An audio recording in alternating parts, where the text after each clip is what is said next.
Welcome back. Mixing up some paint here for the base of my next diorama. I'm not too particularly interested in the color, it just needs to be a dark color because a lot of this is going to be covered by grass and moss and foliage, as the plan is to create a bayou type setting scene. Maybe if you picture Louisiana, New Orleans, that kind of vibe is what we're going for. And then, as you've seen my previous work, I don't like when the dioramas are just open. I want to give them some perspective or dimension.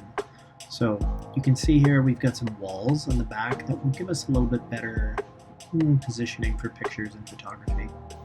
I go ahead and took my hot knife here because I want to carve out a kind of a swamp, right? We're going to have a bridge that goes over it. So I took my hot wire cutter here, started to go through, and make sure you have proper ventilation, as the smell of burning plastic is a lot, not necessarily good for you.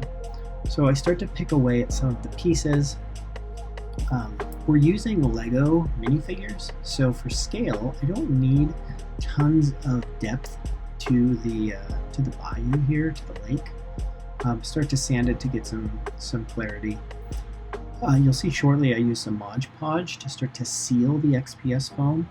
I want to seal it first because I'm going to add some plaster to it here shortly, because once those are done and sealed and dried, I'm going to add epoxy to it to make it look like a swamp. I'm adding the plaster, which will harden and dry, which I tested with water, and it held fine. Here is a little teaser for you of our figures crossing a bridge and what it will look like as we move on. Stay tuned.